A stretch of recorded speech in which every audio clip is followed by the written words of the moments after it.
Hey guys, FrhanqTheDanq here, working on my audio today, so I hope you can hear me a lot better. I realized that I sound like I was talking through a pillow last couple of times. Um, we're going to continue where we left off with the whole idea of let's build a new house. But then I got distracted and did other stuff. I'm going to try to stay focused today because I really don't want to live in this tiny little crack shack any longer. So we're going to gather some stuff, and I'll tell you a funny story while I'm at it. A funny story involving a game called The Sims and a poor, poor man who did terrible things because he was told to by a young kid playing a video game. Alright, let's get busy. First things first, let's check out what I got in here and in the inventory. Granite, garbage, don't need it. Dirt, not gonna need that soon. Stone, great, we'll hold on to that.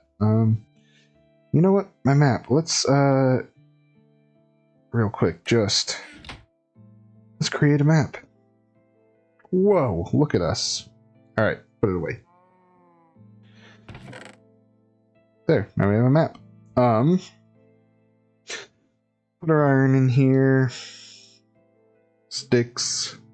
I'm really just making room in my inventory because I want to be able to hold as much stuff as I can.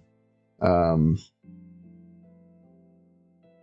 I'm going to mine a lot. And tell you the tale of the saddest sim in the world. We'll also probably cut some trees. You know what? I should make some iron tools because I don't want to have to come back a billion times looking for tools. Let's see. Gonna need more sticks than one, I bet.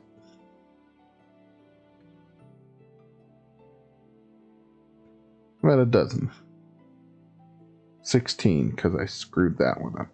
Alright. Iron pickaxe. We'll have 2 of those. 1 iron axe. And 1 iron sword. That there. Now, close that. And let's put all the rest of this crap in the chest. We are not going to use... We'll probably use torches. Torches are helpful. Wood away. I've given up entirely on organizing the chest. It took me probably less time this time than it's ever taken for me to give up on that. Because, you know, it doesn't matter. We'll be playing again, and we will get those chests hoarded nice and full and worry about them another day. By that I mean never.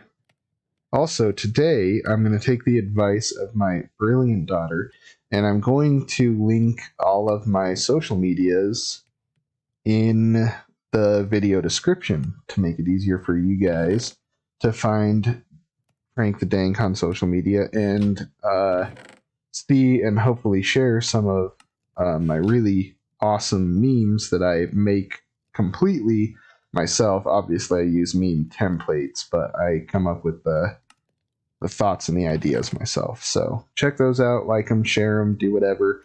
I really appreciate it. Let's get some exposure because, quite honestly, nobody knows who FrhanqTheDanq is yet.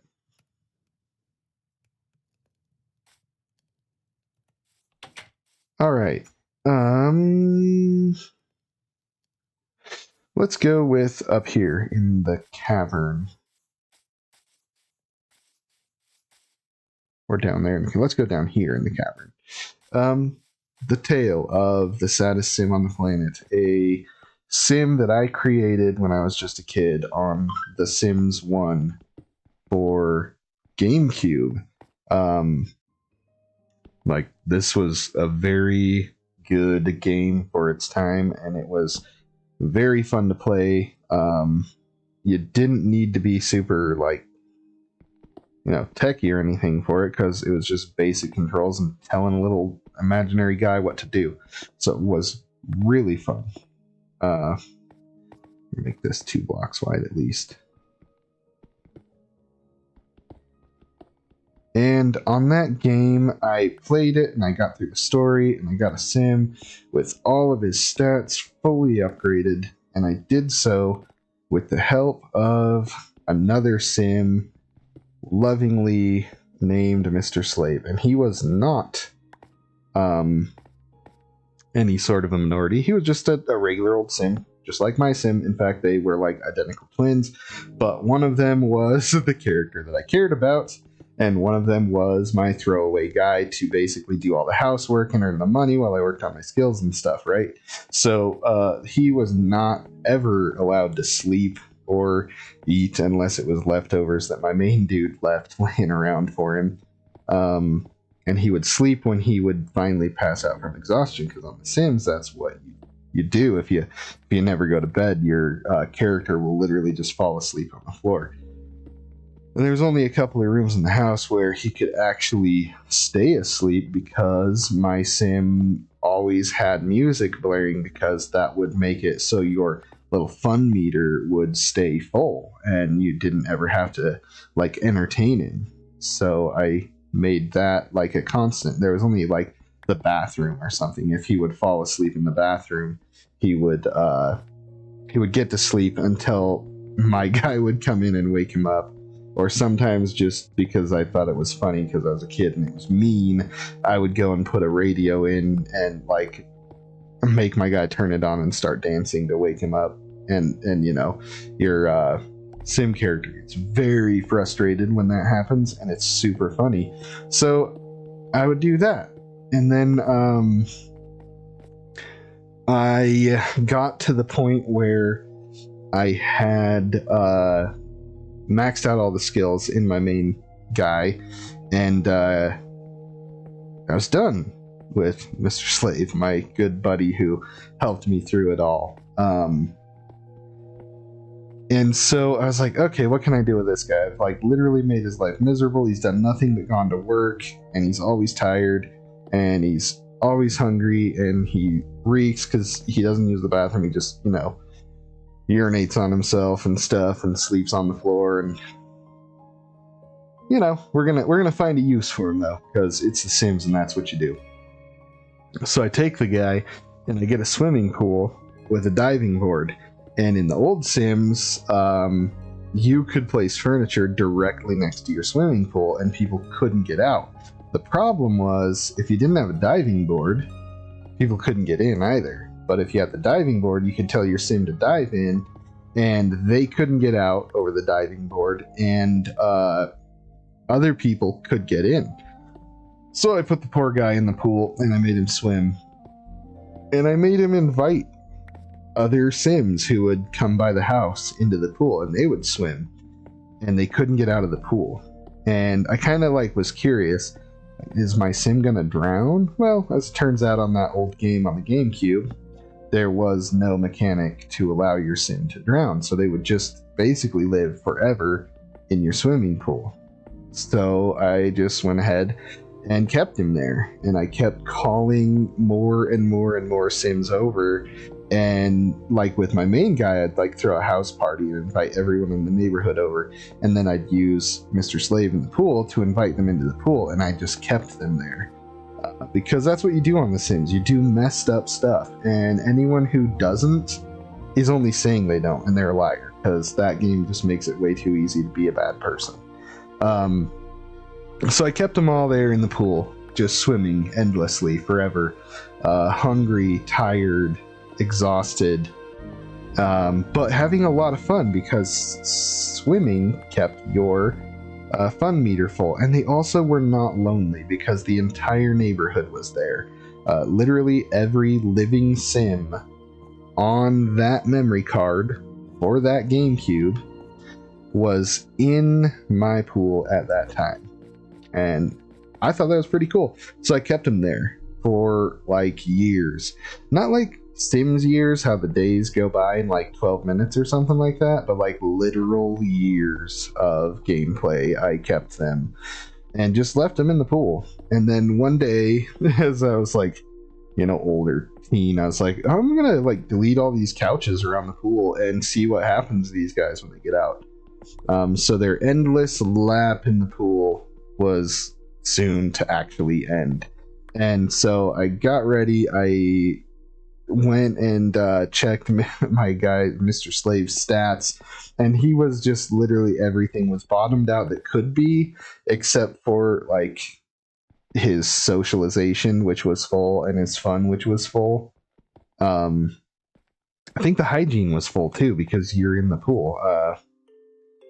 But they were all dying to go to the bathroom. They were all starving. They were all exhausted.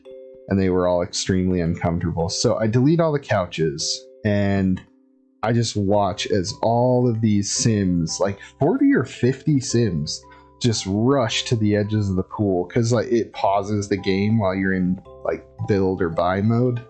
Oh, some water. That's lovely. We'll take care of that in just a minute.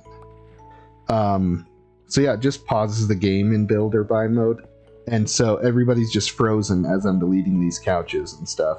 And as soon as I unpause the game, they all rush out and they're just surrounding the pool, just urinating themselves and throwing up. And they all one by one pass out and sleep. And they slept for like the equivalent of like 6 hours in game, and then they would all wake up and just keel over dead one at a time, and the Grim Reaper would come and take their souls, which was kind of priceless. And back then you couldn't like beg him to, you know, spare your people. They were gone when he came for them. And so I just, you know, sat there and I watched, and he was at my Sim's house for over like a full week, just collecting my I referred to him as my pets back then because I thought it was oh so clever and funny. But yeah, a pretty long time he spent doing that. And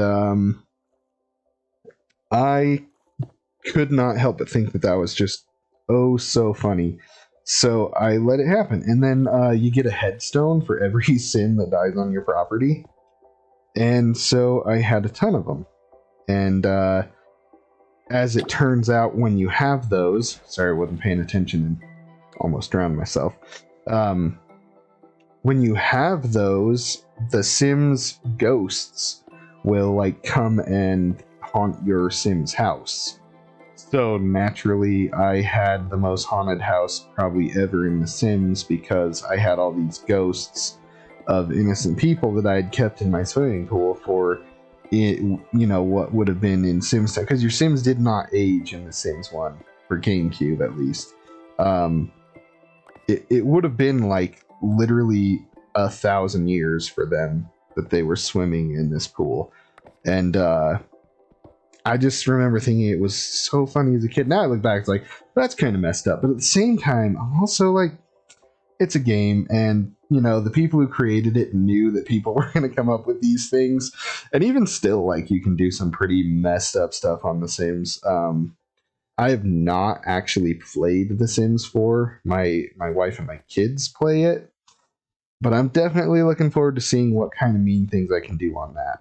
And we'll do some videos of just being a jerk to a Sim. So we'll see how that goes. But yeah, after that experience, I never did get anything quite as obnoxious as the infinite, you know, lap of the pool. But I did still make it a point to come up with clever things to do every Sims game I ever played. So I had The Sims 2 on PlayStation 2, which was cutting edge because you got to have first-person control of your Sim, or not first-person, third-person control, rather than like being the cursor overhead and just pointing at where they were supposed to go and stuff. You could manually take control and like walk around in third-person mode and make them do stuff. And I always found it very hard to get my Sim socialization, so I discovered that, well, they didn't have swimming pools on The Sims 2 for PlayStation 2, which was a huge bummer because I was like, oh, I'll just make people socialize with me. I'll just let them out of the pool before they die. But lo and behold, no pools, so I couldn't do that.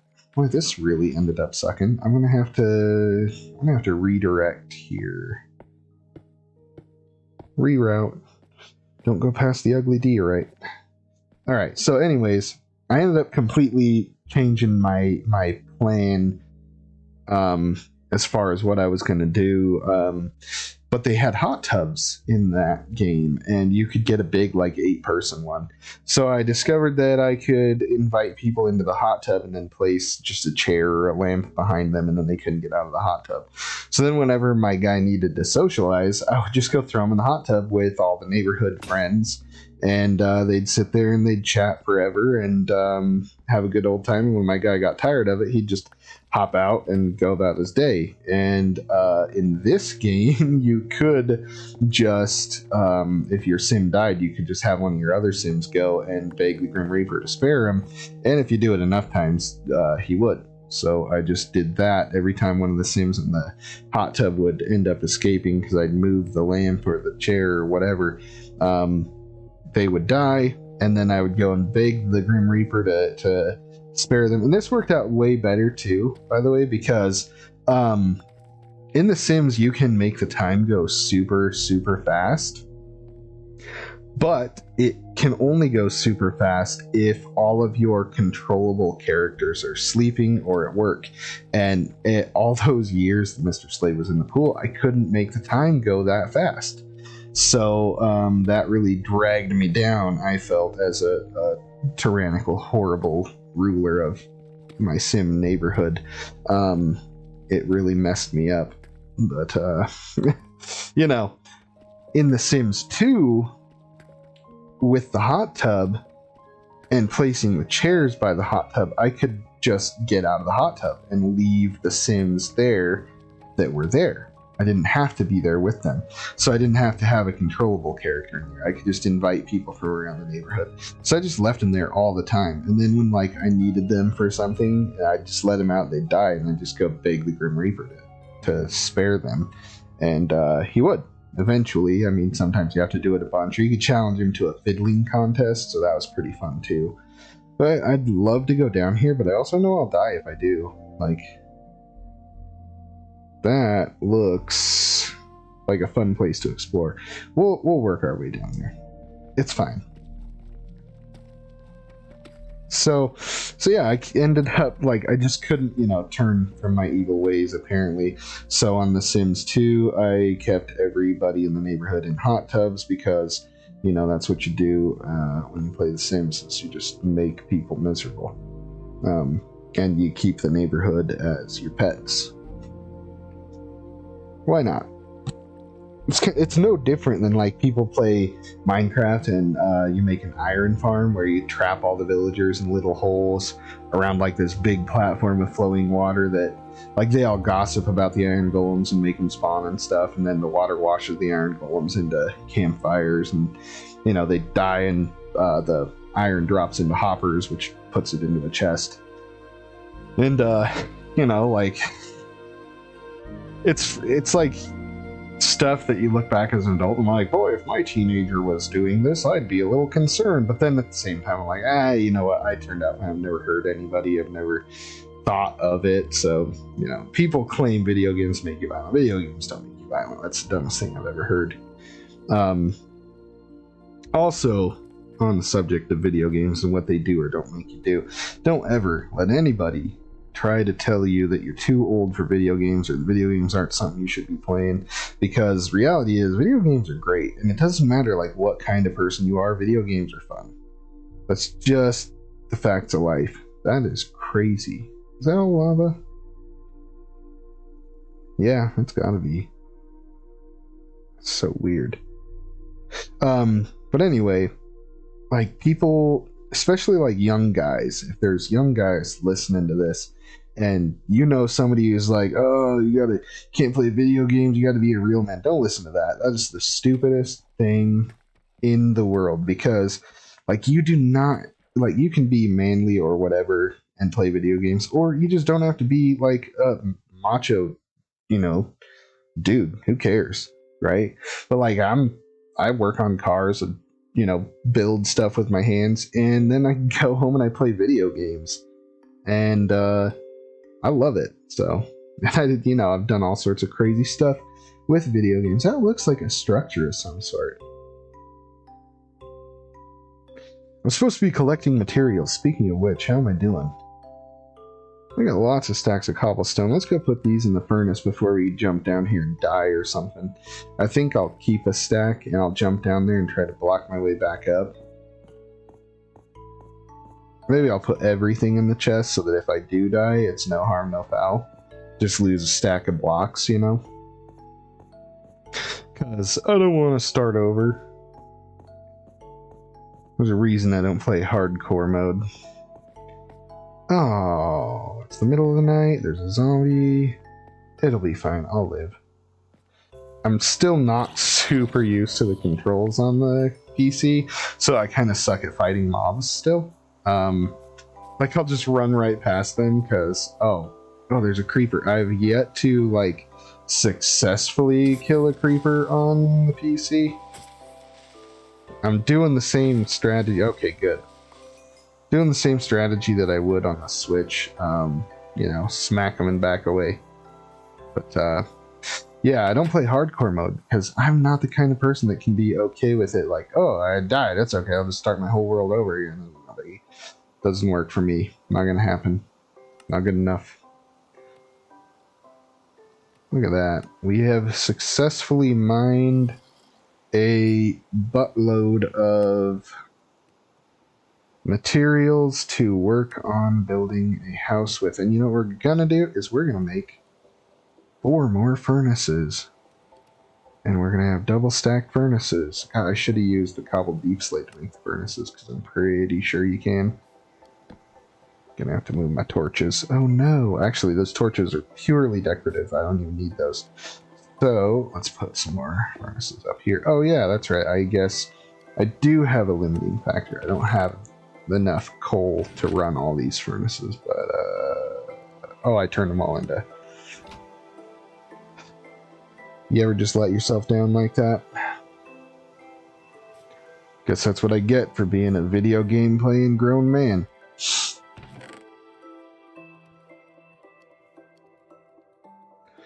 Guess I'm just some sort of a nerd.